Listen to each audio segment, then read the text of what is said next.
오늘 뉴스라이더는 이 발언으로 시작합니다. 중대한 국기문란이다. 경찰 치안감 인사가 경찰 내부망에 발표된 지 2시간 만에 번복되는 일이 있었죠. 경찰 해명은 오락가락했고 행안부 장관은 경찰청이 희한하게 대통령 결재 전에 자체적으로 먼저 공지해서 사달이 났다. 이러면서 경찰의 책임을 돌렸습니다. 그런데 윤석열 대통령 뉴스라이더 시간에 전해드렸던 출근길 기자들의 질문에 아주 중대한 국기문란이다 이렇게 답했습니다. 대통령이 이렇게 격앙된 반응을 보인 데는 숨은 이유가 있었던 걸까요? 조은지 기자가 전해드립니다. 출근길 짧은 문답에서 윤 대통령은 국기문란을 2차례나 언급했습니다. 일각의 의혹처럼 대통령실이 인사에 개입했다거나 혹은 길들이기에 나선 게 아니라 경찰이 이례적으로 대통령을 패싱하고 인사를 강행했다는 점을 부각한 걸로 풀이됩니다.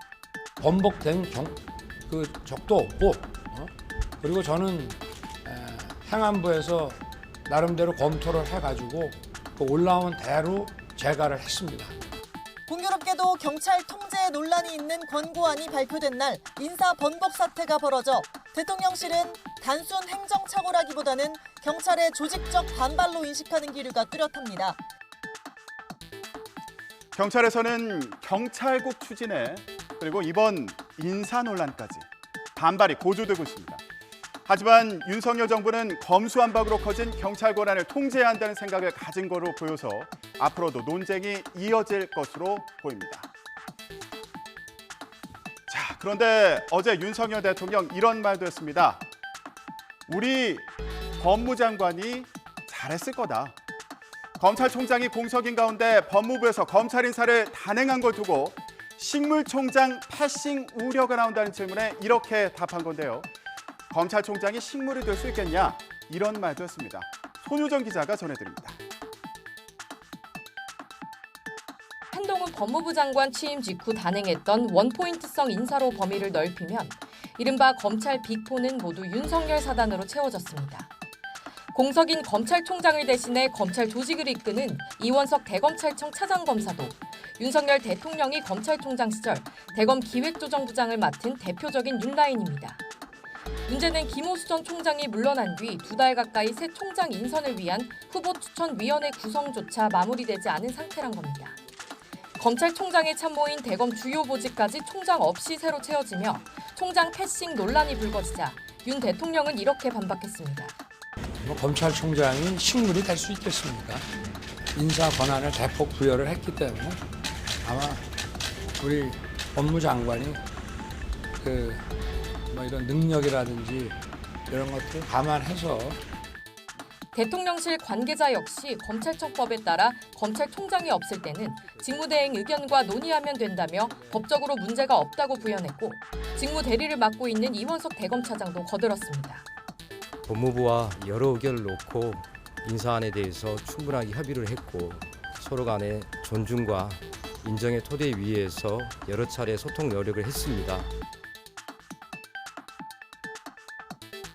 하지만 검찰의 수사 독립성이 훼손되는 건 아닌지 허수아비 총장을 세워서 윤 대통령과 한동훈 장관의 검찰 직할 체제가 만들어지는 건 아닌지 검찰 인사를 두고도 여러 우려가 나오고 있습니다. 자, 이번엔 오늘 국회는 어떻게 움직이는지도 알아볼까요? 국민의힘은 이준석 대표 윤리위를 둘러싼 후폭풍이 거셉니다. 이준석 대표는 윤리위가 자신에 대한 판단을 미룬 걸 두고 기우제식 징계냐 이러면서 비판을 했습니다. 민주당은 오늘 이틀째 워크숍을 이어가는데요. 전날 현장에서는 대선 패배 책임론이 다시 부상했는데 이재명 의원은 말을 아꼈습니다. 이경국, 박기환 기자가 차례로 전해드립니다. 2주 뒤 다시 징계 논의를 앞두게 된 국민의힘 이준석 대표는 윤리위를 강한 목소리로 비판했습니다. 경찰 수사든 뭐든 새로운 사실이 나오길 기다리는 기우제식 징계냐는 겁니다.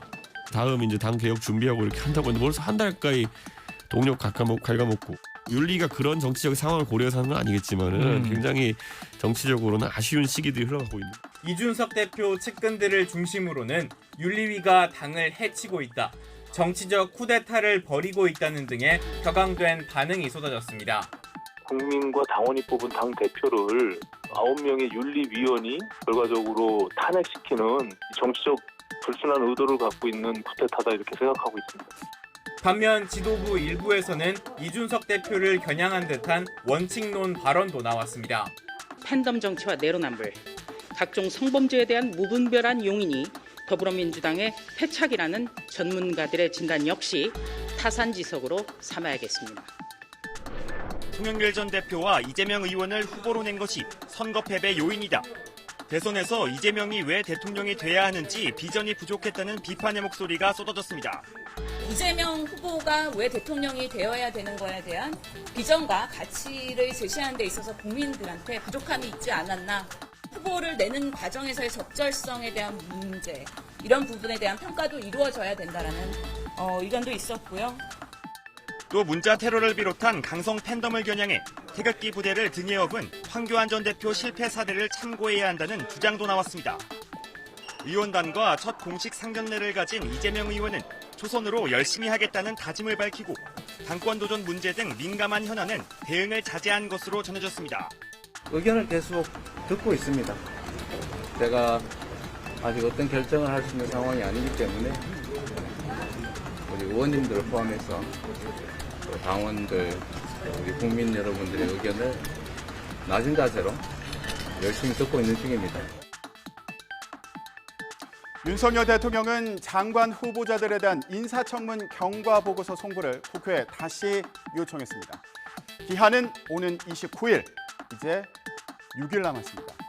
내부 논란에 휩싸인 여야가 그 안에 청문회를 진행할 수 있을까요?